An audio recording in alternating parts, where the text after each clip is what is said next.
رحم اللہ من قرأ الفاتحہ۔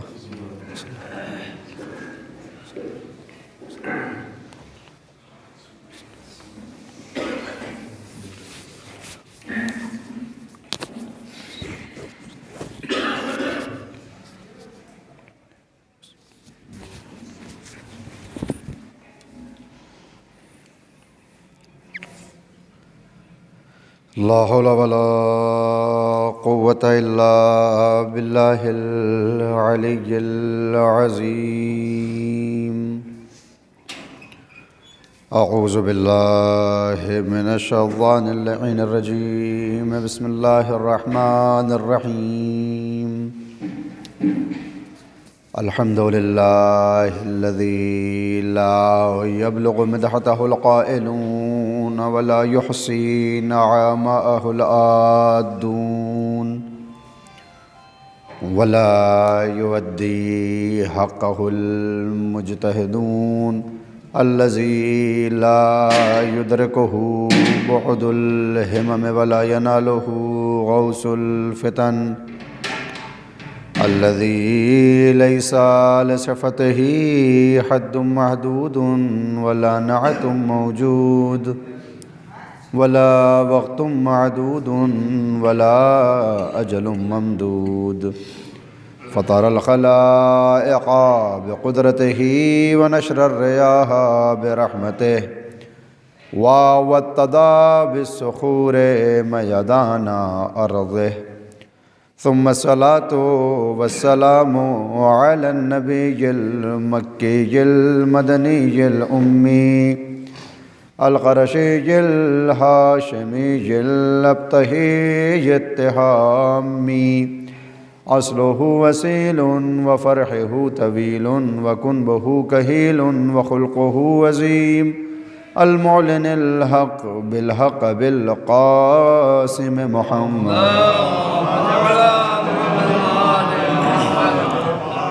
وعلى أهل بيته الطيبين الطاهرين المعصومين المظلومين المنتجبين المنتخبين، الذين أذهب الله عنهم الرجس وطهرهم تطهيرا، ولعنة الله على أعدائهم من الآن إلى قيام يوم الدين، أما بعد فقد قال الله سبحانه تبارك وتعالى في محكم كتابه الحكيم، وهو أصدق الصادقين وقوله الحق، بسم الله الرحمن الرحيم، يا أيها الناس اعبدوا ربكم الذي خلقكم والذين من قبلكم لعلكم تتقون۔ صلوات۔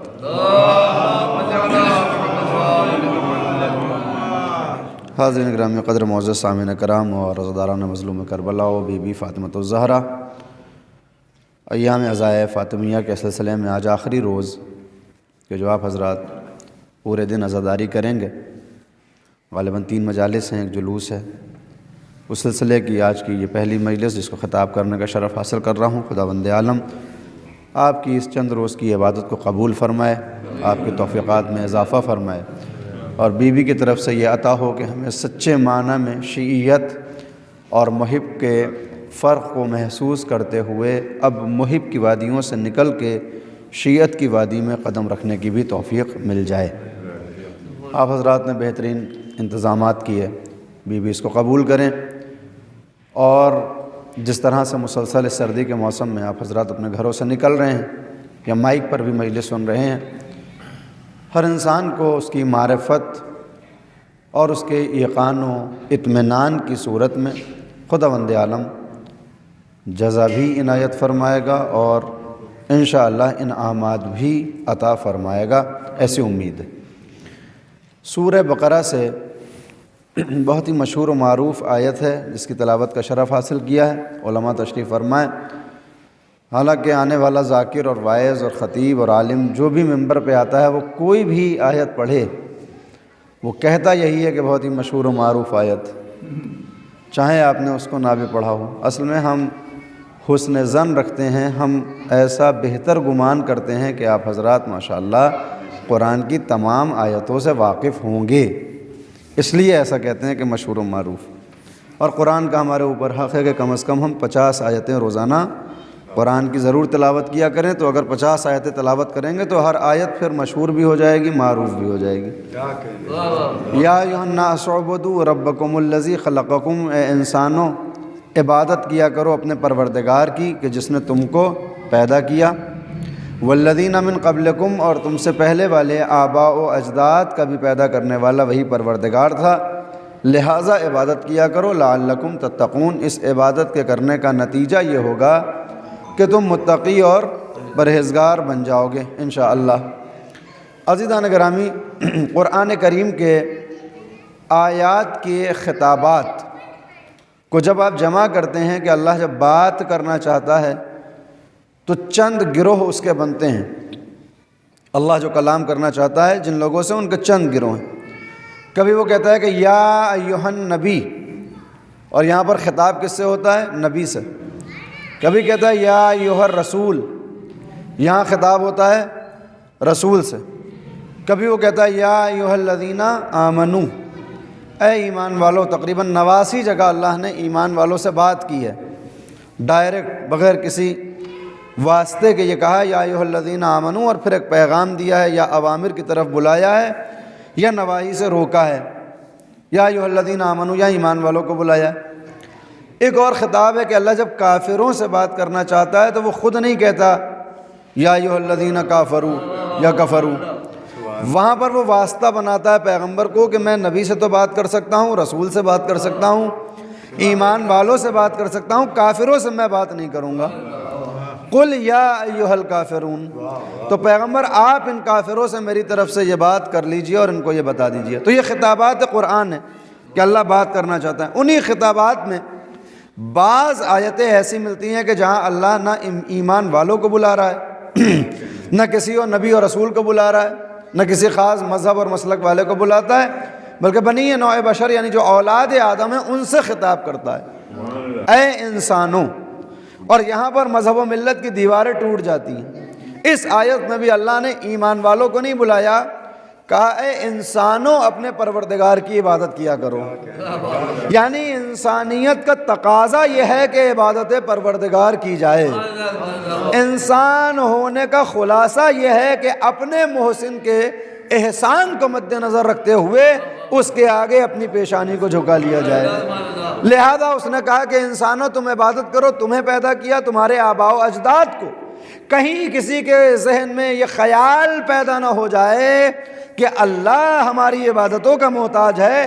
جواب دیا مجھے تمہاری عبادتیں نہیں چاہیے، لعلکم تتقون، یہ عبادتیں اس لیے کرو تاکہ تم متقی بن جاؤ، تاکہ تم پرہیزگار بن جاؤ۔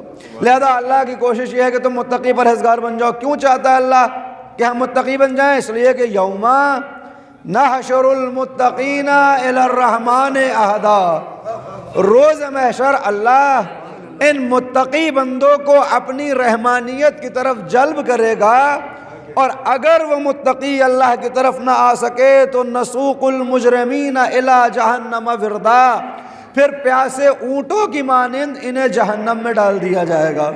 اللہ کی رؤوفیت کا تقاضا یہ تھا، اس کی رحمانیت کا تقاضا یہ تھا کہ وہ اپنے بندوں کو جہنم سے بچائے رکھے، لہٰذا اس نے تقوی کی دعوت دی۔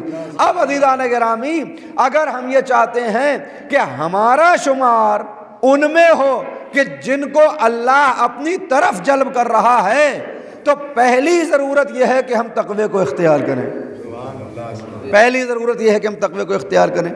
اور عزیزان گرامی، کوئی تقوی اختیار کرے یا نہ کرے، کم از کم فرش عزا پہ آنے والے ہر بندے کو تقوی اختیار کرنا چاہیے، اس لیے کہ مسلمانوں کی عزا اور ہے، عزاداروں کی عزا اور۔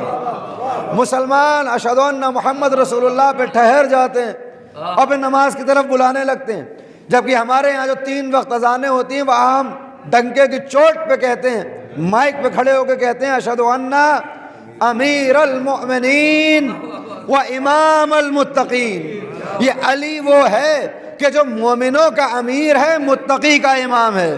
لہذا اب اگر ہماری کوشش یہ ہے کہ علی ہمارے امام بن جائیں تو پھر ہم کو یہ کوشش کرنی ہوگی کہ ہم متقی بن جائیں۔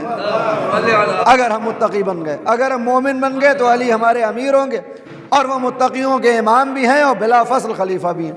عزیزان گرامی، لہذا ہماری کوشش کیا ہونا چاہیے کہ ہم متقی بن جائیں۔ اب جملہ عرض کر دوں، پوری کائنات اپنی عبادت و اطاعت کرنے کے بعد اس کوشش میں ہے کہ متقی بن جائے، اور جس کو خود اللہ نے امام المتقین کا لقب دیا ہو، اس کی عبادت کی معراج کیا ہوگی، اس کی معرفت کی معراج کیا ہوگی۔ لہذا وہ علی ابن ابی طالب جو فاطمہ بنت اسد کا بیٹا ہے، جس کو پیغمبر نے پالا ہے، عزیزو اگر اس باپ کا کمال جاننا ہو، چونکہ عرض کیا مولانا باقر سجاد صاحب نے کہ شہادت حضرت زہرا بھی ہے، حضرت زینب بھی ہے، اور میرے ذہن میں بھی خیال آیا کہ یقیناً کچھ بیان ہونا چاہیے۔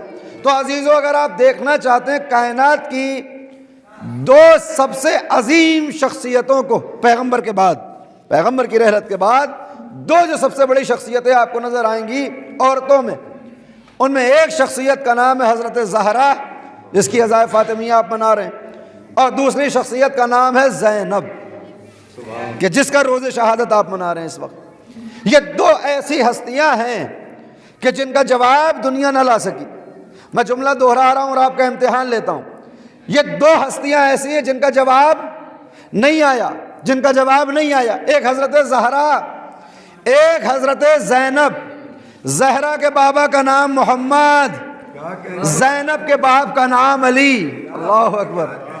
یہ دو بھائی ہیں محمد و علی، جن کو اللہ نے دو بیٹیاں دی، ایک کا نام زہرا رکھا گیا، دوسرے نے نام زینب رکھا، ایک نے زہرا رکھا، ایک نے زینب رکھا۔ ان کے اپنے درجے اپنی جگہ محفوظ، ہاتھوں کو جوڑ کے کہوں گا بی بی، مگر زہرا اور زینب میں فرق یہ ہے کہ زہرا کتنے ہی عظیم درجے پہ فائز ہو جائیں، تاریخ نے ثانی زہرا کو تو دیکھا مگر آج تک دنیا ثانی زینب تلاش نہ کر سکی۔ صلوات بھیج دیں پر محمد۔ زینب نے وہ سیرت پیش کی کہ ثانی زہرا کا لقب پا گئیں، مگر آج تک کوئی ثانی زینب نہ ہوئی، آج تک کوئی ثانی زینب۔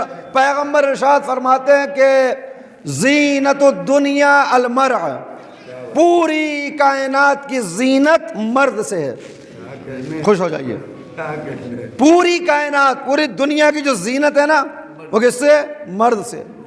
پھر فرماتے ہیں زینت المرء علیہ، اللہ اکبر، اور تمام مردوں کی زینت علی سے ہے۔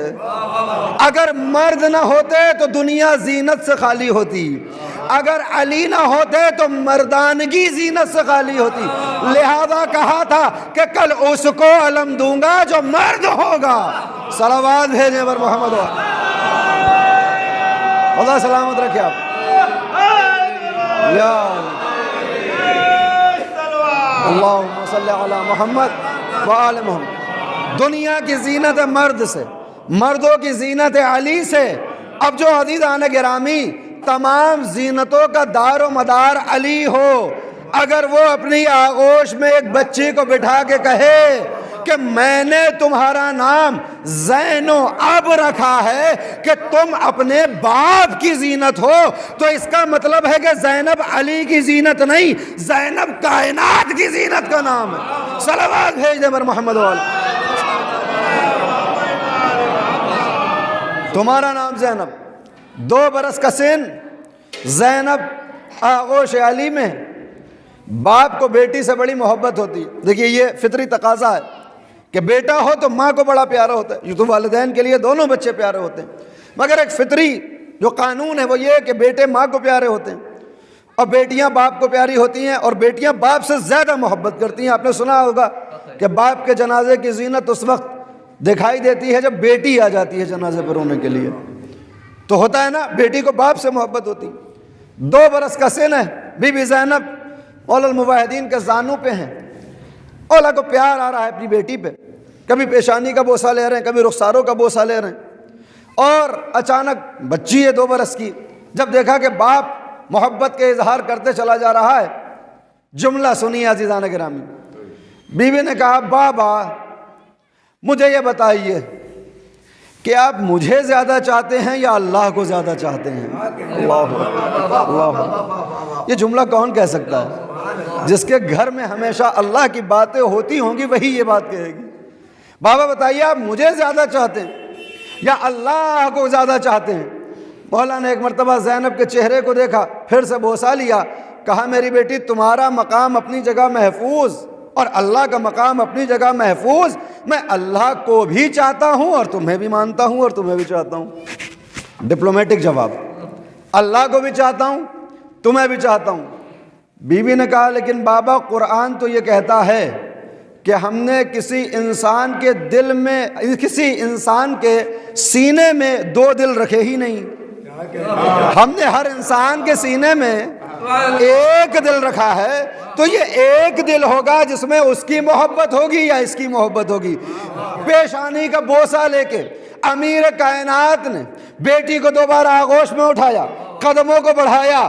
وہ علی جو کائنات کے کسی بھی سوال کے بعد سوچتا نہیں، فوراً جواب دیتا ہے۔ سوال کرنے والا کہتا ہے یا علی آپ سے دین کا سوال ہو آپ فوراً جواب دیتے ہیں، دنیا کا سوال ہو فوراً جواب دیتے ہیں، زمین کا سوال ہو فوراً جواب دیتے ہیں، آسمان کا سوال ہو فوراً جواب دیتے ہیں، سوچتے کیوں نہیں؟ آپ سنتے رہتے ہیں۔ مولا نے کہا بتا تیرے ہاتھ میں انگلیاں کتنی ہیں؟ اس نے کہا 5۔ کہا سوچا کیوں نہیں؟ کہا مولا اس میں سوچنے کی کیا بات ہے، ہمیشہ نگاہوں کے سامنے رہتی ہیں۔ کہا بھائی اسی طرح سے ساری کائنات علی کی نگاہوں کے سامنے رہتی ہے، لہذا علی کو سوچنا نہیں پڑتا، سوال ہوتا ہے جواب دیتا ہے۔ وہ علی جو کسی سوال کے لیے سوچتا نہیں۔ بیٹی نے کہا بابا لیکن سینے میں دل تو ایک ہے، یا اللہ کو چاہتے ہوں گے یا مجھے چاہتے ہوں گے۔ علی ایک مرتبہ اپنی جگہ سے بلند ہوئے، قدموں کو بڑھایا، دوبارہ بوسہ لیا۔ اے میری بیٹی میں تجھے چاہتا ہی اس لیے ہوں کیونکہ خدا کو چاہتا ہوں، میں تجھ سے محبت اس لیے کرتا ہوں کہ تو اللہ کا دیا ہوا تحفہ ہے، میں نے تیرا نام زینب رکھا ہے۔ تو عزیزو یہ ہیں حضرت زینب جن کا سن 2 برس کا، اور جواب و سوال ایسے۔ ایک ہستی اور دکھائی دیتی کہ اگر اس کا ذکر نہ ہو تو پھر زینب کا ذکر ادھورا لگتا ہے، جس کا نام ہے ثانیہ حیدر۔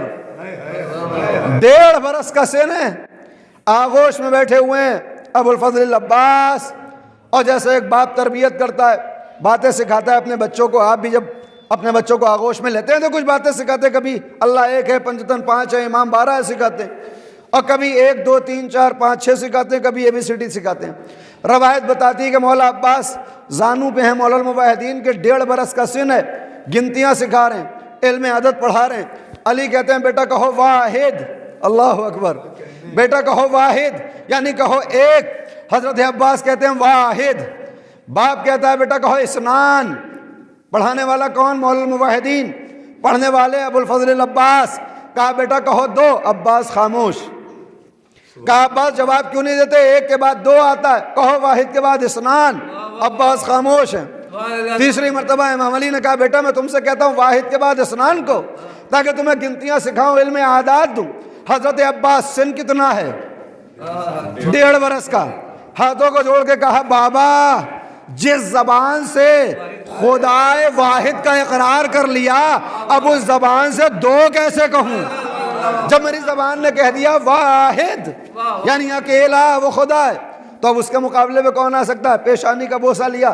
تمہیں حق ہے کہ میں تمہیں ثانیہ حیدر کہوں، اور پھر میں جملہ کہہ دوں کہ مولا کائنات کا مرتبہ اپنی جگہ محفوظ، مگر کائنات نے ثانیہ حیدر عباس کی شکل میں دیکھا، مگر آج تک جیسے ثانیہ زینب نہ دیکھی گئی ثانیہ عباس بھی نہ دیکھا گیا۔ صلوات بھیجنے پر محمد والے۔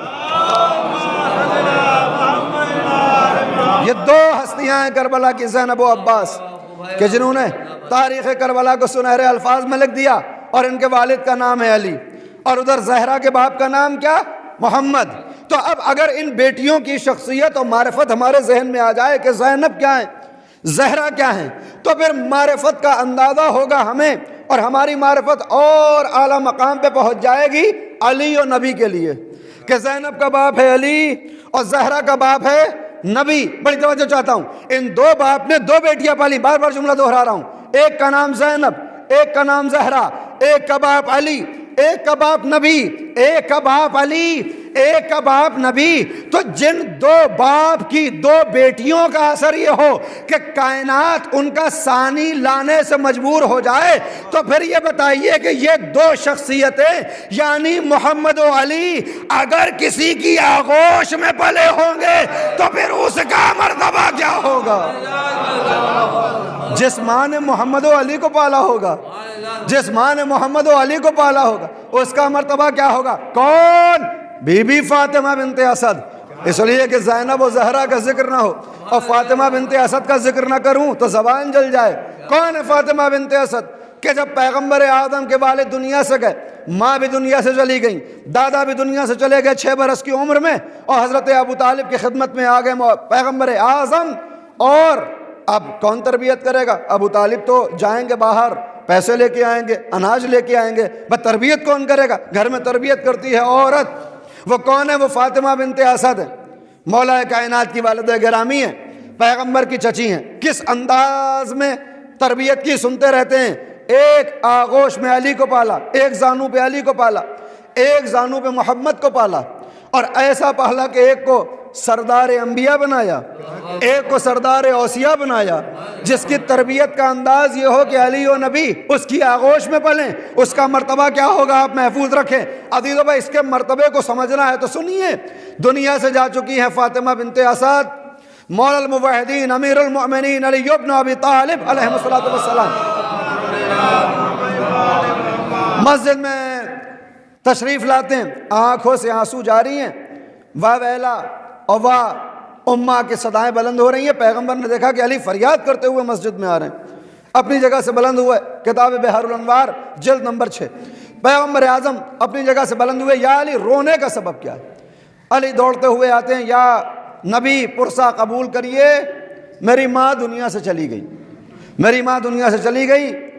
جیسے ہی پیغمبر نے اتنا سنا، کہا یا علی وہ صرف تیری ماں تو نہیں تھی، وہ میری بھی ماں تھی، وہ صرف تیری ماں نہیں تھی، آج میں بھی یتیم ہو گیا ماں کی طرف سے۔ کیا انتظام ہے؟ کہا غسل کی تیاریاں ہیں، آپ کو نماز پڑھانی ہے۔ پیغمبر نے کہا یقیناً ان کا حق ہے میرے اوپر، میں نماز پڑھاؤں گا۔ یا علی جب غسل ہو جائے، تمام مسلمان دیکھ رہے ہیں، یا علی جب غسل ہو جائے اور تمہاری ماں اور میری ماں کے کفن کی نوبت آئے تو دنیا کا کوئی پارچہ ان کا کفن نہ بنے گا۔ اللہ اکبر۔ دنیا کا کوئی کپڑا ہماری ماں کا کفن نہ بنے گا۔ کہا پھر نبی خدا کفن میں کیا جائے گا؟ پیغمبر نے اپنی ابا کو اپنے شانوں سے اتارنا شروع کیا، ابا کو اتارنے کے بعد علی کے حوالے کیا۔ یا علی جب ماں کا غسل تمام ہو جائے اور تکفین کی نوبت آئے تو یہ میری ابا ہے جو میری چچی اور میری ماں کا کفن بنے گی، اور جب یہ تکفین بھی ہو جائے اور حنوط بھی ہو جائے تو مجھے خبر کرنا تاکہ نماز جنازہ کے لیے میں آ جاؤں۔ مولا کائنات نے پیغمبر کی ابا کو لیا۔ پہلا موقع ہے آج تاریخ میں کہ جب پیغمبر اپنی ابا دے رہے ہیں کسی کے کفن کے لیے، پہلا موقع ہے۔ اس کے بعد بہت سے افراد کو پیغمبر نے اپنی ابا دی ہے، سعد بن معاذ ہیں اور دیگر افراد جس میں حنظلہ بھی ہیں، لیکن آج پہلا موقع ہے کہ پیغمبر اپنی ابا حوالے کر رہے ہیں۔ مسلمان سوال کرنا چاہتے ہیں کہ صاحب یہ کفن میں بازار کا کپڑا کیوں نہیں خریدا گیا، اپنی ابا کیوں؟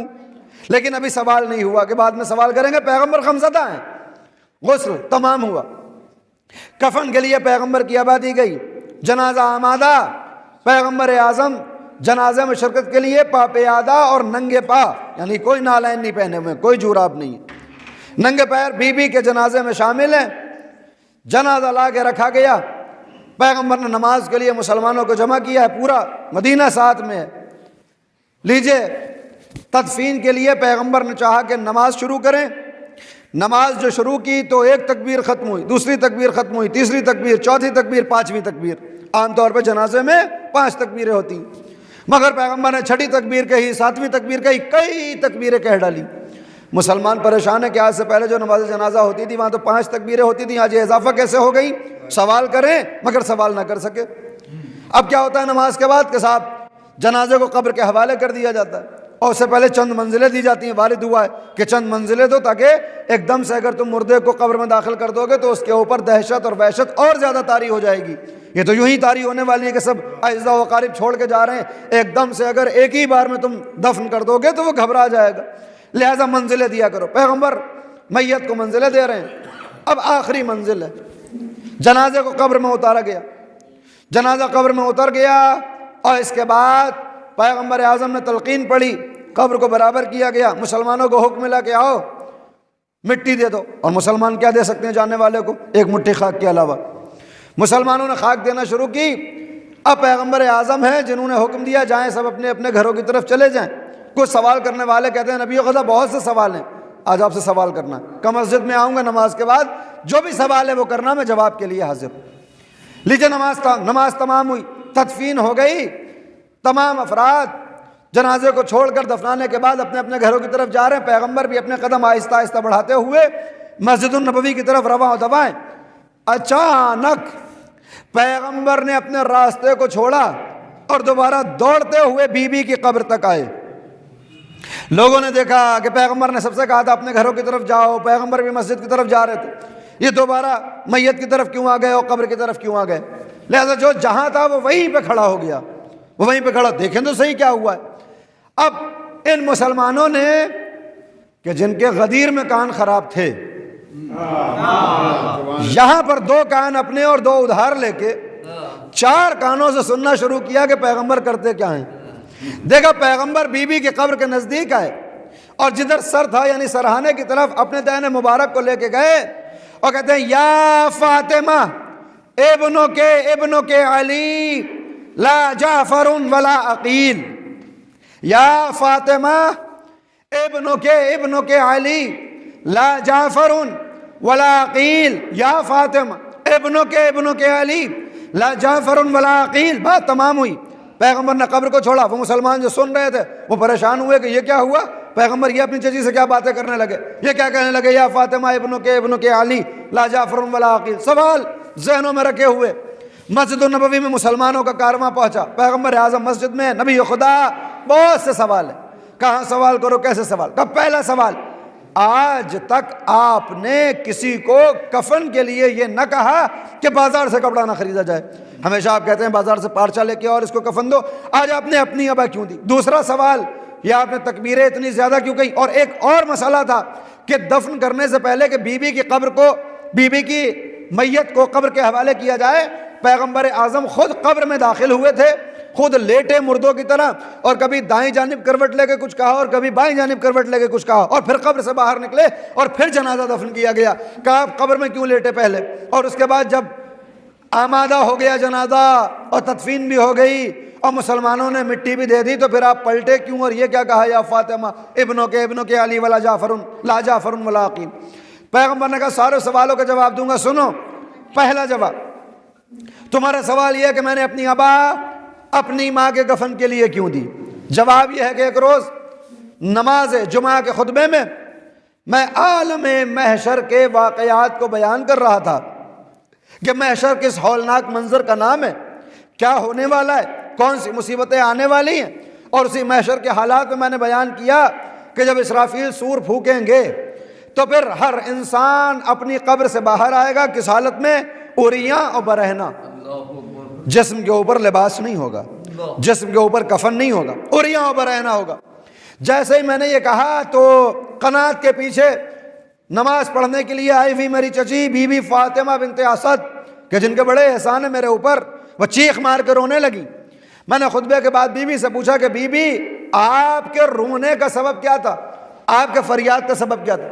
تو میری چچی نے کہا تھا نبی خدا آپ نے فرمایا کہ محشر میں ہر انسان قبر سے برہنہ اور عریاں باہر آئے گا، تو کیا میں بھی اسی عالم میں آؤں گی کہ عریاں اور برہنہ رہوں؟ کہا اللہ کا حکم یہی ہے کہ جو بھی قبر سے آئے وہ عریاں اور برہنہ ہو۔ تو میری چچی نے کہا کہ نبی خدا مجھے بڑی حیا آئے گی کہ میں آپ کے سامنے اور بیٹے علی کے سامنے برہنہ قبر سے باہر آؤں، مجھے یہ سوچ کے بڑی حیا آتی ہے۔ تو میں نے اللہ اکبر اپنی چچی سے وعدہ کیا تھا بی بی دنیا کے تمام افراد تو برہنہ اور عریاں آئیں گے، تمہارے لیے یہ انتظام کروں گا کہ جب تم قبر سے باہر آؤ تو کفن کے ساتھ باہر آؤ، تم جب باہر آؤ تو کفن کے ساتھ باہر آؤ۔ لہذا آج میں نے بازار کے کپڑے کو اپنی چچی کا کفن نہیں بنایا، بلکہ اپنی ابا، اللہ اکبر، اپنی ابا اپنی چچی کے کفن کے لیے استعمال کی۔ عزیزان گرامی، مجھے بتائیے پیغمبر نے یہ کیوں کیا؟ کہا اس لیے کہ یہ پیغمبر کی ابا ہے، پیغمبر کی ابا ہے، پیغمبر کے دوش پہ چند برس رہی ہے، چند برس اگر پیغمبر کی دوش پر ایک کپڑا پڑا رہے تو اللہ یہ برکت پیدا کرتا ہے کہ زمین و زمان اس پہ عارض نہیں آتے، دنیا کے تمام کفن کو مٹی کھا لے گی، زمانہ اس کو ختم کر دے گا، مگر چونکہ یہ پیغمبر کی ابا ہے لہذا یہ قیامت تک باقی رہے گی، لہذا بی بی کفن کے ساتھ باہر آئیں گی۔ پر رک کے جملہ کہنے دو، اے مسلمانوں، اگر ایک بے جان کپڑا پیغمبر کے بدن پہ آ جائے تو اللہ یہ برکت پیدا کرتا ہے کہ زمین و زمان عارض نہیں آتے، تو پھر وہ کہ جس کے لیے پیغمبر نے کہا ہو لحمہم لحمی دمہم دمی یولمنی ما یولمہم یحزننی ما یحزنہم، ارے اس کا گوشت میرا گوشت ہے، اس کا خون میرا خون ہے، اس کی ہڈیاں میری ہڈیاں ہیں، تو پھر اس کی اولاد قائم آل محمد اگر قیامت تک زندہ رہے تو تعجب کیسا۔ صلوات بھیج دیں بر محمد۔ اگر ایک بے جان کپڑا، خدا سلامت رکھے یا اللہم صلی علی محمد وآلہ، بے جان کپڑا پیغمبر کے بدن پہ آ جائے تو پھر برکت پیدا ہو جاتی۔ وہ جو روح اور روان مصطفیٰ ہو، جس کا گوشت اس کا گوشت ہو، اگر وہ باقی رہے تو پھر تعجب کیسا۔ کہا اس لیے میں نے کفن دے دیا۔ کہا چاہیے آپ 5 تکبیریں کہتے تھے، 7 تکبیریں کیوں کہیں، 9 تکبیریں کیوں کہیں، تکبیروں میں اضافہ کیوں ہوتا رہا؟ کہا اس لیے کہ یہ میری صرف چچی نہیں ہے، میری محسن ہے، اور صرف میری محسنہ نہیں، اسلام کی محسنہ ہے۔ کہ اگر اس نے مجھ کو اپنی آغوش میں نہ پالا ہوتا تو نبوت کس پہ ختم ہوتی؟ اگر اس نے اپنی آغوش میں علی کو نہ پالا ہوتا تو امامت کا آغاز کیسے ہوتا؟ کہ یہ محسنہ اسلام بھی ہے، محسنہ ایمان بھی ہے، ایمان پہ بھی اس کا احسان، اسلام پہ بھی اس کا احسان، لہذا میں دعائیں کراتا جا رہا تھا کہ اللہ اس کے درجات کو بلند کرتا رہے، بلند کرتا رہے، اتنا بلند کہ یہ ہم میں سے قرار پا جائے، یہ ہم میں سے قرار پا جائے۔ کہا ٹھیک ہے نبی خدا، یہ بھی سمجھ میں آیا۔ وہ آپ قبر میں کیوں لیٹے اور آپ کبھی دائیں جانب قبر سے کیا باتیں کر رہے تھے اور بائیں جانب قبر سے کیا باتیں کر رہے تھے؟ کہا اس لیے کہ ایک روز میں فشار قبر کے مسائل کو مسجد میں بیان کر رہا تھا۔ دیکھیے مسجد نبوی کا طریقہ یہ تھا کہ صرف وہاں مرد نماز نہیں پڑھتے تھے، قنات لگتی تھی، ایک طرف مرد ہوتے تھے، دوسری طرف خواتین آتی تھی اور نماز جماعت ہوتی تھی، جس سنت کو یہاں ہندوستان میں تقریباً ختم کر دیا گیا، حالانکہ پیغمبر کی سنت تھی، اور کم از کم وہ کہ جن کا دعویٰ یہ ہے کہ ہم پیغمبر کی سنت پہ عمل کرتے ہیں، ان کو تو اس سنت پہ عمل کرنا ہی چاہیے تھا کہ مسجد میں 2 شعبے ہوتے تھے، ایک مردانہ شعبہ اور ایک زنانہ، وہاں پہ عورتیں نماز پڑھا کرتی تھی۔ اسی لیے کہ جمعہ کی نماز اگر ہو تو پھر عورتوں کو بھی چاہیے کہ وہ نماز کے لیے جائیں اگر شرائط پورے ہوں، اگر شرائط پورے ہوں، اور یہ جو قید لگی ہوئی ہے یہ بڑی اہم قید ہے، چونکہ شرائط پورے نہیں ہوتے لہذا جمعہ اس وقت تاخیری ہے، لیکن اگر شرائط پورے ہوں تو نماز جمعہ آپ کو جانا ہوگا۔ میں جمعہ کے خطبے میں فشار قبر کے حالات کو بیان کر رہا تھا، اور جب یہ باتیں ختم ہو گئی اور جمعہ تمام ہوا تو میری چچی روتے ہوئے مجھ سے کہتی ہے نبی خدا کیا میرے اوپر بھی فشار قبر ہوگا؟ کیا میرا بھی فشار قبر ہوگا؟ کہا بی بی یہ تو اللہ کا فیصلہ ہے کہ فشار قبر سب کا ہوگا، وہ فرق یہ ہے کسی کا سخت کسی کا آسان، تو فشار قبر تو ہو کے رہے گا۔ اور آپ سنتے رہتے ہیں فشار قبر کیا ہے، بعض گناہ ایسے ہیں جن کی وجہ سے فشار قبر ہوتا ہے، اور بعض نیک اعمال ایسے ہیں جن کی وجہ سے فشار قبر نہیں ہوتا، ہوتا سب کا ہے مگر آہستہ سے ہوتا ہے۔ تو میری چچی نے کہا تھا نبی خدا میں نے نبوت کو پالا، امامت کو پالا، مجھے بھی فشار ہوگا۔ کہا بی بی میرا وعدہ ہے تم پر فشار نہیں ہوگا۔ تو میں بی بی کو قبر میں داخل کرنے سے پہلے خود قبر میں گیا اور قبر کو یہ تلقین کی دائیں جانب اور بائیں جانب کہ یہ میری چچی کی لاش ہے، یہ میری چچی کی میت ہے، ہوشیار فشار قبر نہ ہونا چاہیے، اس لیے قبر میں لیٹا تھا میں۔ آپ جانتے ہیں فشار قبر کا معاملہ کیا ہے، یعنی یہ قبر کی دونوں دیواریں مردے کو پیس دیتی ہیں، اور ایسے پیستی ہیں کہ بعض روایتوں میں آیا کہ جیسے کسی پھل کو 2 پتھروں کے درمیان ایسے کچل دیا جائے کہ ان کا روغن باہر آ جائے، انسان کا جسم اس طرح سے ہو جاتا ہے۔ مگر بعض افراد کا فشار قبر معاف بھی ہوتا ہے، مثلا نماز شب پہ جو تسلط رکھتا ہو، نماز شب کو پڑھتا ہو، اللہ اس سے فشار قبر کو معاف کرتا ہے۔ امرأت اور وہ عورت کہ رضیت علی فقر زوجہی، وہ عورت کہ جو اپنے شوہر کے فقر پہ راضی رہے. شوہر غریب ہے، فقیر ہے، یہ راضی ہے، شکایت نہیں کرتی. اللہ کیا کرتا ہے کہ اس عورت کا فشار قبر معاف کر دیتا ہے. ایسی عورت کا فشار معاف کر دیتا ہے جو اپنے شوہر کے فقر پر راضی رہے. یہ نہیں کہ اس کو اور کہے کہ نہیں تمہیں کمانے کی ضرورت نہیں ہے، کہ نہیں جتنا لاتا ہے اس پہ اکتفا کرے. اور کس کا فشار قبر معاف ہوتا ہے؟ کہ اس عورت کا کہ جو اپنے شوہر کے غضب کو برداشت کرے. بعض شوہر ہوتے ہیں نا بد کلام ہوتے ہیں، بد زبان ہوتے ہیں، جلدی غصہ آ جاتا ہے، بد کلامی کرنے لگتے ہیں. کہ وہ عورت کہ جو اپنے شوہر کے غضب کے اوپر تھوڑا سا صبر کرے، اس سے فشار قبر معاف ہوتا ہے. فقر پہ راضی رہے، غضب پہ خاموش رہے، اللہ فشار قبر کو معاف کرتا ہے. دیکھیں یہ منطوق ہے، یہ روایت کا منطوق ہے، اس کا ایک مفہوم ہوگا. بالکل برعکس. اب آپ سوچ رہے ہوں گے نا کہ صاحب عورتوں کا معاف ہو گیا، ہمارا کیسے معاف ہوگا؟ اس کے برعکس اگر کوئی مرد اپنی عورت کی بد کلامی پہ خاموش رہے تو پھر مرد کا فشار قبر معاف ہوتا ہے. کسی نے پوچھا معصوم سے کہ کیا وجہ ہے کہ جو عورت اپنے شوہر کے فقر پہ اور اس کے غضب پہ راضی رہے اور خاموش رہے، فشار قبر کیوں معاف ہو جاتا ہے؟ تو معصوم نے فرمایا اس لیے کہ اللہ عادل ہے، اس کے ہر کام عدالت کے تحت ہوتے ہیں. جو عورت دنیا کے اندر اپنے گھر میں فشار میں رہی ہو، اللہ اکبر، جس کا گھر اس کے لیے اس کی قبر بن گیا ہو، پوری زندگی فشار میں رہی ہو فقر و فاقے کے اور غضب کے، اب اللہ دوبارہ اس کو فشار کرے، یہ اس کی عدالت سے بعید ہے، لہذا اس پہ فشار قبر نہیں ہوتا. بعض ایسے کام ہیں جو فشار قبر کو معاف کرتے، موقع ہوا کبھی بیان کروں گا. عرض یہ کر رہا تھا، لہذا بی بی نے کہا کہ میرا بھی فشار ہوگا. میں قبر کو تلقین کر رہا تھا، میری چچی ہے، فشار نہ ہو، فشار نہیں ہوگا. کہا ٹھیک ہے نبی خدا، یہ بھی سمجھ میں آ گیا. وہ کیا معاملہ تھا؟ قبر کے دہانے کو بند کیا، مسلمانوں نے مٹی بھی دے دی، سب اپنی طرف جانے لگے. آپ واپس آئے، مجھے معلوم ہے بہت دیر سے خاموشی سے سن رہے ہیں، انشاءاللہ نتیجہ آئے گا تو یہ خاموشی ٹوٹے گی. یہ کیا تھا کہ آپ دوبارہ گئے قبر کے پاس اور آپ نے کہا یا فاطمہ ابنوں کے علی لا جعفر ولا عقیل. یہ کیا تھا؟ کا معاملہ یہ تھا کہ جیسے قبر کا دہانہ بند ہوا، وہ ملک مقرب آ گئے حساب و کتاب کے لیے، مبشر و بشیر یا منکر و نکیر جو بھی رہے ہوں. وہ فرشتے آئے، پہلا سوال من ربو کے، میری چچی سے سوال کیا تمہارا پروردگار کون ہے؟ میری چچی نے شان سے جواب دیا اللہ ہو ربی، اللہ میرا پروردگار. پھر سوال ہوا من نبیوں کے، تیرا نبی کون ہے؟ میری چچی نے مسکرا کے جواب دیا محمد و نبی، جس کو آغوش میں پالا محمد وہ میرا نبی. سوال ہوا ما دینوں کے، تیرا دین کیا ہے؟ جواب دیا الاسلام و دینی، اسلام میرا دین. کتاب کیا ہے؟ قرآن. قبلہ کیا ہے؟ کعبہ. سارے سوال بہترین طریقے سے جواب کی صورت میں بدلتے رہے. اچانک آنے والے ملائکہ نے مسکرا کے پوچھا من اماموں کے، اللہ اکبر اللہ اکبر، من اماموں کے، تیرا امام کون ہے؟ جیسے امامت کا سوال ہوا، میری چچی کو حیا آئی کہ اپنی زبان سے اپنے بیٹے کی تعریف کیسے کرے، اپنی زبان سے اپنے بیٹے کی تعریف کیسے کرے اور کہے کہ علی میرا امام ہے. ذرا جواب دینے میں تھوڑا درنگ ہوا، تھوڑا تاخیر ہوئی، تھوڑا وقفہ ہوا. آنے والے ملائکہ جو ابھی تک خندہ روئی کے ساتھ، مسکراہٹ کے ساتھ سوال کر رہے تھے، تیور کو بدل کے کہتے ہیں جواب کیوں نہیں دیتی؟ من اماموں کے، اللہ اکبر، کون ہے تیرا امام؟ میری چچی گھبرا گئی کہ کیسے جواب دے.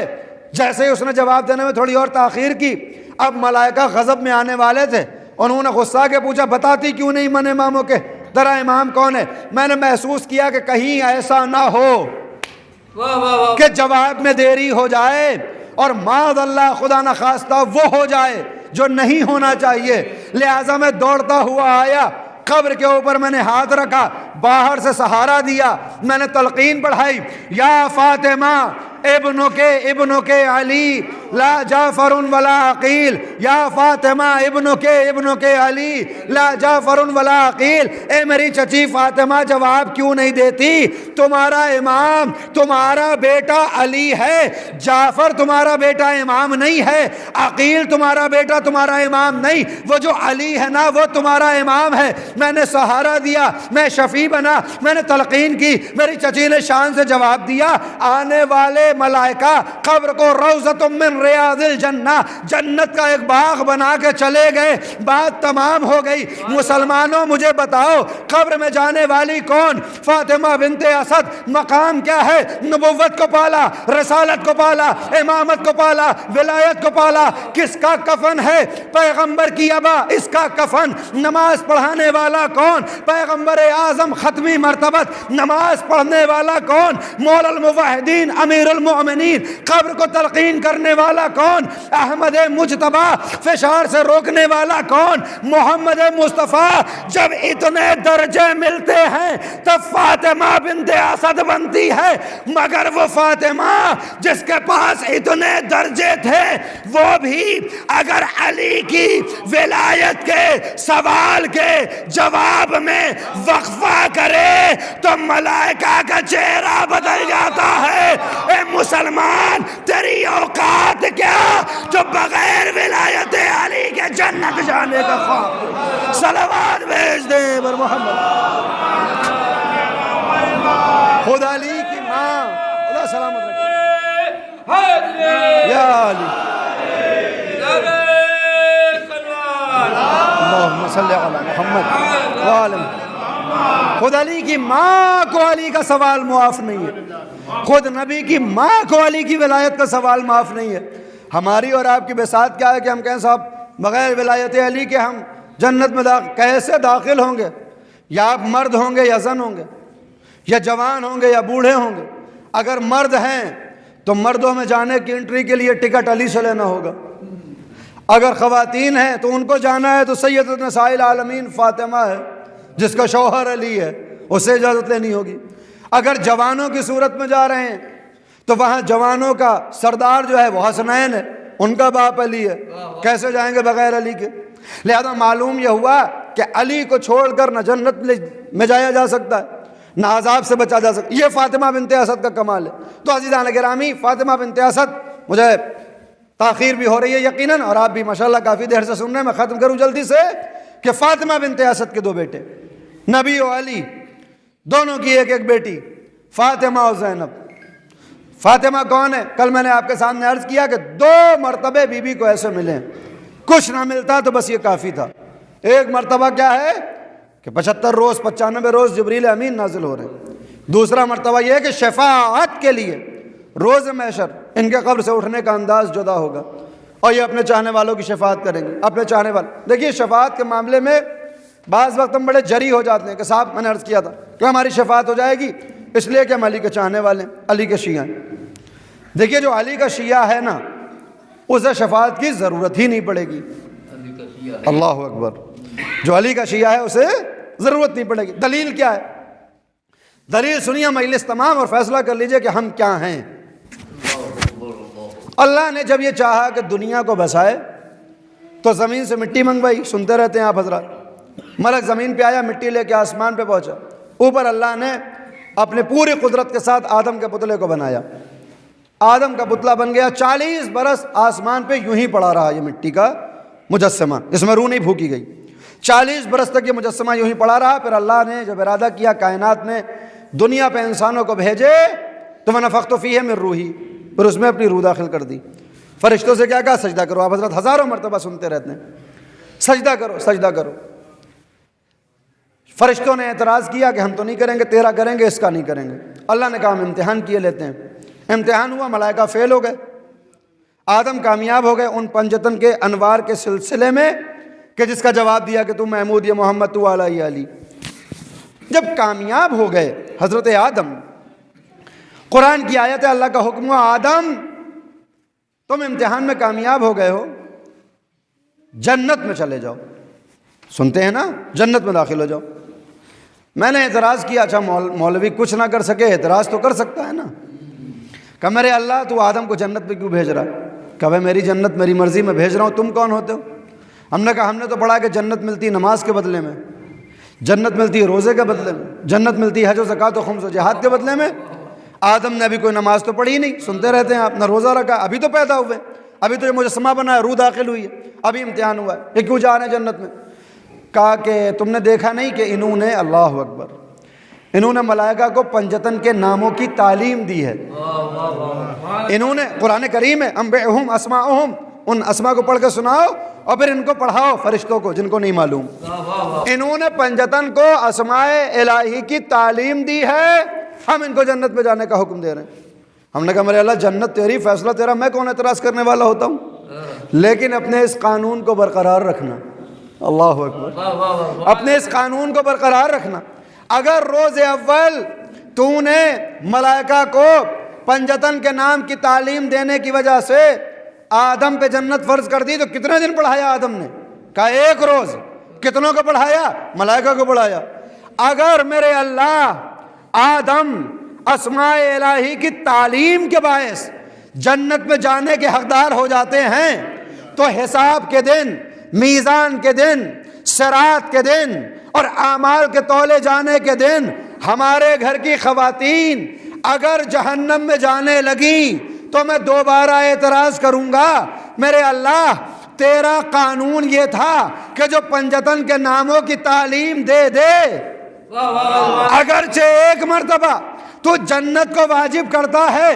یہ ہماری مائیں جب ان کی آغوش میں پہلی اولاد آتی ہے یہ اسے پڑھانا شروع کرتی ہیں اللہ ایک ہے، پنجتن 5 ہیں، امام 12 ہیں، اور ایک مرتبہ نہیں روزانہ سکھاتی ہیں. پھر دوسرا بچہ آغوش میں آتا ہے پھر پڑھاتی ہیں اللہ ایک ہے، پنجتن 5 ہیں، امام 12 ہیں. پھر تیسرا بچہ آغوش میں آتا ہے اسے بھی تعلیم دیتی ہیں. تو اگر آدم ایک مرتبہ پنجتن کے نام تعلیم دینے کی وجہ سے جنت جا سکتے ہیں تو ہماری مائیں تو روزانہ یہ کام کرتی ہیں. جواب ملے گا یقیناً جس اخلاص کے ساتھ آدم نے فرشتوں کو پڑھایا تھا اگر اس اخلاص کے ساتھ اولاد کو کوئی پنجتن کے ناموں کی تعلیم دے تو جیسے آدم پہ جنت واجب ویسے اس پہ جنت واجب. صلوات بھیج دیں پر محمد. آدم جنت پہ جانے لگے، 2 قدم آگے بڑھائے تھے، حکم پروردگار ہوا آدم کہاں جا رہے؟ کہا معبود تو نے کہا جنت میں جانا ہے، میں جنت میں جانا. کہا ٹھہرو. آدم ٹھہر گئے. کہا اکیلے جا رہے ہو؟ کہا ہاں میرے مالک اکیلے جا رہا ہوں. کہا نہیں اکیلے مت جاؤ، حوا کو بھی ساتھ لے کے جاؤ. اللہ اکبر اللہ اکبر. حوا کو بھی ساتھ لے کے جاؤ. حوا کا ہاتھ پکڑا، قرآن کریم میں دونوں کے دونوں ہاتھ پکڑا آدم نے حوا کا اور جنت کی طرف لے کے جانے لگے. میں نے دوسرا اعتراض کیا میرے اللہ ٹھیک ہے تو نے آدم کو جنت میں بھیجا اور بتا دیا کہ تعلیم اسماء الہی دی ہے لہذا جنت میں جا رہے ہیں، یہ حوا کیوں جنت میں جا رہی ہیں؟ اللہ اکبر. میں تمام کر رہا ہوں مجلس کو، یہ حوا جنت میں کیوں جا رہی ہیں؟ اس لیے کہ بھائی انہوں نے کم از کم پنجتن کے نام کی تعلیم دی ہے، حوا نے تو وہ بھی نہیں کیا، یہ کیوں جنت میں جا رہی ہیں؟ جواب آیا کہ نالائق تجھے معلوم ہے کہ حوا کون ہے؟ ہم نے کہا میرے مالک معلوم ہے، آدم کی زوجہ ہیں، آدم کی بیوی ہیں، پہلی عورت ہے اس کائنات میں انشاءاللہ. کہا کہ نہیں وہ تو رشتہ بتا رہا ہے. اللہ اکبر. وہ تو آدم سے رشتہ ہے کہ وہ ان کی زوجہ ہیں. میں نے کہا میرے مالک پھر حوا کیا ہیں؟ کہ مجلس پڑھتے پڑھتے تعریف کے زوم میں خوش ہوتے ہوتے کبھی موقع ملا ہوتا تو کتابیں بھی اٹھائی ہوتی تو سمجھ میں آتا کہ حوا کون ہے. ہم نے کہا میرے مالک اب تو بتا دے تو ہی کہ حوا کون. کہا بھائی حوا کا جو تو کہہ رہا ہے کہ وہ آدم کی زوجہ وہ رشتہ حقیقت حوا جانتا ہے کیا؟ میں نے کہا میرے مالک کیا؟ کہا حوا کوئی الگ کا وجود نہیں ہے. ہم نے کہا میرے مالک اس کا مطلب کیا؟ کہ جب ہم نے چاہا کہ آدم کو بنائے، اللہ اکبر، زمین سے کچھ مٹی منگوائی، ملک مٹی لے کے آسمان پہ پہنچا، میں نے اپنے دونوں ہاتھوں سے یعنی پوری قدرت سے آدم کے پتلے کو بنایا. جب آدم کا پتلا بن گیا تو کچھ مٹی باقی رہ گئی. اللہ اکبر اللہ اکبر. کچھ مٹی باقی رہ گئی تھی جس سے میں نے حوا کو بنا دیا. لہذا حوا کوئی الگ کا جز نہیں ہے، الگ کا وجود نہیں ہے، بلکہ آدم کی بچی ہوئی مٹی سے جو وجود بنایا جائے اسے حوا کہتے ہیں. لہذا چونکہ حوا آدم سے جدا نہیں، لہذا میری عدالت کا تقاضا یہ ہے کہ جب میں کل سے کہوں کہ جنت جاؤ تو پھر جز سے بھی کہوں کہ تم بھی کل کے صدقے میں جنت چلی جاؤ. جب کل جنت جائے تو جز اس کے صدقے میں جنت جائے.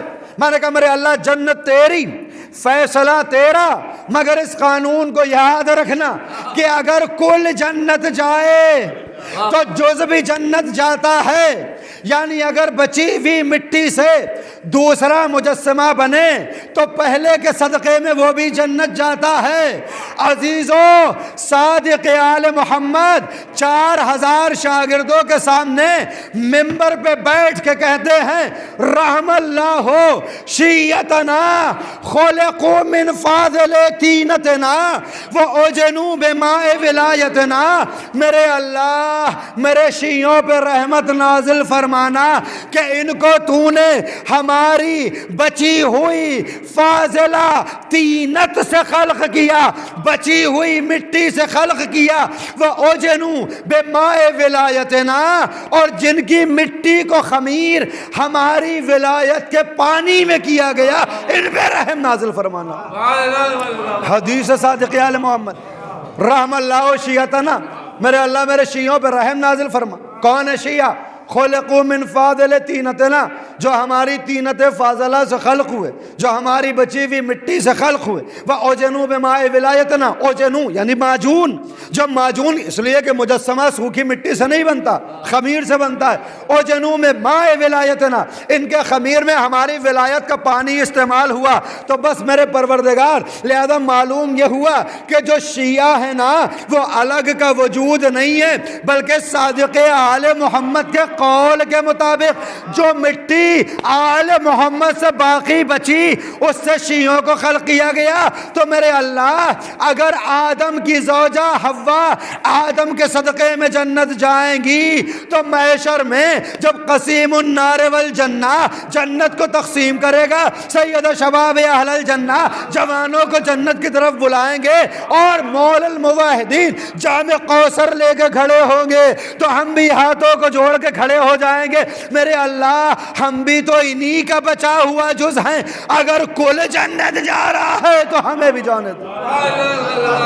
جواب آئے گا یقیناً یہ قانون ہم نے بنایا کہ اگر کل جنت جائے تو جز جنت جاتا ہے، اور شیعوں پہ جنت واجب ہو جائے گی، شیعوں کے لیے ہی جنت بنی ہے، شیعہ ہی جنت جائیں گے، اس میں کوئی شک نہیں ہے۔ مگر سوال یہ ہے کہ آیا ہم شیعہ ہیں بھی یا نہیں؟ ہم نے وہ اعمال انجام دیے کہ شیعہ سے قریب ہوں؟ ہمارے عقائد ایسے ہیں کہ ہم اپنے آپ کو شیعہ کہلائیں؟ عزیزوں، ہمیں جنت میں جانے کی کوشش نہیں کرنا، ہمیں کوثر پینے کی کوشش نہیں، ایک کوشش اپنے کو شیعہ برقرار رکھ سکیں۔ اللہ اکبر، اس سے زیادہ میں کچھ نہیں کہہ سکتا۔ ہمیں شیعہ بننا نہیں ہے، ہم شیعہ بن کے آئے ہیں، ہمیں اپنی شیعت کی حفاظت کرنا ہے۔ جس طرح سے ہم معصوم، ہمیں بننا نہیں تھا، اللہ نے ہمیں معصوم بھیجا تھا، جب ماں کے بطن سے پیدا ہوئے تو ہم معصوم تھے، کوئی گناہ نہیں کیا تھا، ہمیں اپنی عصمت کو برقرار رکھنا تھا۔ اس عصمت کو اگر جو برقرار رکھ لے گیا وہ معصوموں کی فہرست میں آئے یا نہ آئے، مگر زندگی معصوموں جیسی ہوتی ہے، اور اگر مرد ہو تو عباس بن جاتا ہے، زن ہو تو زینب بن جاتی۔ لہذا ہمیں معصوم بننا نہیں تھا، مگر عصمت تو ہماری ختم ہو گئی گناہ کے ساتھ۔ اسی طرح سے ہمیں مسلمان بننا نہیں تھا، کل مولود یولد علی فطرت الاسلام، ہر بچہ جو پیدا ہوتا ماں کی آغوش میں آتا ہے، فطرت اسلام پہ پیدا ہوتا ہے، تو ہمیں مسلمان برقرار رہ جانا تھا۔ اسی طرح سے ہمیں شیعہ بننا نہیں تھا، ہم شیعہ بنا کے بھیجے گئے تھے، جو بھی اہل بیت کے چاہنے والے ان کے شیعہ ہیں، بنا کے بھیجے گئے تھے۔ ہم کو یہ کرنا تھا کہ شیعت کی حفاظت کرنی تھی، وہ اعمال و افعال انجام دینے تھے کہ شیعت سے دور نہ ہو، وہ عقیدے اپنے درمیان پیدا کرنے تھے اور برقرار رکھنے تھے جو شیعوں کے عقائد ہونے چاہیے۔ اگر ایسا کر لیا تو جنت ہم پہ فرض ہے۔ لیکن یہ بھی حقیقت ہے، اس عالم مادہ میں ہم اپنی شیعت کی حفاظت نہیں کر سکے، اور اسی لیے امام رضا نے آنے کی اجازت نہ دی 1 ماہ تک مسلسل، کہ جب آنے والے آئے ہیں ایران سے، بصرے سے آئے ہیں امام سے ملاقات کرنے کے لیے۔ میں ختم کر رہا ہوں مجلس کو۔ آنے والے آئے، چاہنے والے، بظاہر شیعہ، اپنے کو کہنے والے، دق الباب ہوا، صلوات بھیجنے پر محمد والے۔ ختم کر رہا ہوں۔ خاتم امام باہر آیا، کون؟ بصرے سے امام کے شیعہ آئے ہیں، امام سے ملاقات کرنا چاہتے ہیں۔ خاتم گھر میں پہنچا، مولا آپ کے شیعہ بصرے سے آئے ہیں۔ امام نے کہا ملاقات نہیں کریں گے، واپس چلے گئے۔ دوسرا روز ہوا، پھر ملاقات، کون؟ آپ کے شیعہ، ملاقات نہیں کریں گے۔ تیسرا روز، چوتھا روز، 1 ماہ مسلسل یہ آتے رہے، امام ملاقات نہیں کرتے۔ خادم روز کہہ دیتا ہے واپس جاؤ، امام ملاقات نہیں کرنا چاہتے۔ آج آخری روز ہے، کل اس کاروان کو بصرے کی جانب جانا ہے۔ آخری مرتبہ حجت کو تمام کرنے کے لیے دروازہ اہل بیت پہ پہنچے، نقل الباب ہوا، خادم باہر آیا، کون؟ امام سے کہو ان کے شیعہ آئے ہیں بصرے سے۔ پہنچا، مولا وہ پھر آئیں، کہا واپس کر دو۔ خادم آیا، امام ملنا نہیں چاہتے۔ آج سب کی آنکھوں سے آنسو جاری ہو گئے، ہاتھوں کو جوڑ کے کہتے ہیں مولا کم از کم اتنا ہی بتا دیجئے کہ خطا کیا ہے۔ ایک ماہ مسلسل ہم آ رہے ہیں حاضری کے لیے، زیارت کرنا چاہتے ہیں، ہم سے کون سی خطا ہو گئی جو ہم سے ملاقات نہیں کرنا چاہتے؟ اور اگر آج ملاقات نہ ہوئی تو ہم آج واپس جا رہے ہیں بصرہ، اور جب بصرے واپس جائیں گے تو بصرے کے شیعہ ہم سے پوچھیں گے وہ پیغمبر کا لال رضا دکھائی کیسا دیتا ہے، اس کا چہرہ کیسا ہے، اس کا کلام کیسا ہے۔ ہم کیا کہیں گے ان سے کہ ایک ماہ تک جاتے رہے، انہوں نے ملنے کا موقع نہ دیا، ہماری آبرو ریزی ہو جائے گی، ہم بے عزت ہو جائیں گے۔ مولا آپ تو دشمنوں کو بھی بے عزت نہیں کرتے، اپنے چاہنے والوں کو بے عزت کریں گے۔ خادم پہنچا، مولا اس طرح سے انہوں نے باتیں کہی ہیں کہ آج وہ چلے جائیں گے، بے عزت ہو جائیں گے۔ امام نے کہا اچھا رکو، ان کو روکو، ملاقات کریں گے۔ آفتاب امامت گھر سے نمودار ہوا، چہرے کے نور کو دیکھا، زیارت پڑھی، سلام کیا، آنکھوں سے چاہنے والوں کی اشک جاری ہیں۔ مولا 30 روز ہو گئے، ملاقات کیوں نہیں کرنا چاہتے؟ مولا کا سوال، کون ہو تم؟ کہا مولا آپ کے شیعہ ہیں۔ امام نے کہا اسی وجہ سے تم سے ملاقات کرنے نہ آئے۔ کہا مولا کیوں؟ ہم نے کیا غلط جملہ استعمال کیا؟ کہا تم زبان سے تو اپنے کو شیعہ کہہ رہے ہو، ہمیں تمہارے چہرے پہ شیعت کے آثار دکھائی نہیں دیتے، ہمیں تمہارے چہرے پہ شیعت کے آثار نہیں۔ جانتے ہو ہمارے شیعہ کون ہیں؟ ہمارے شیعہ ہیں ابو ذر، ہمارے شیعہ سلمان تھے، ہمارے شیعہ مقداد تھے، تم ہمارے شیعہ نہیں ہو۔ کہ مولا ہم آپ کی ولایت کو مانتے، آپ کے دشمنوں سے بیزاری کرتے ہیں، آپ کی امامت کے قائل ہیں۔ کہاں عقائد میں تم ہماری شیعت کے قریب ہو، مگر تمہارے اعمال و افعال شیعہ کہے جانے کے لائق نہیں۔ تڑپ کے کہا پھر مولا بتائیے ہم کون ہیں؟ کہا اپنے کو محب کہا کرو، اپنے کو ہمارا محب کہا کرو، اس لیے کہ شیعہ بننے کے لیے بڑے امتحانات دینا پڑتے ہیں۔ تو عزیزان گرامی، شیعہ جو حقیقی معنی میں ہے، پھر ان کو تو گھبرانے کی ضرورت نہیں ہے، جنت انہی کے لیے بنی۔ ہم کو محب رہنا ہے۔ شیعت سے ہم نکل چکے ہیں، ہم نے گناہ انجام دے کے، عقائد میں شبہات پیدا کر کے شیعت سے اپنی دوری اختیار کر لی ہے۔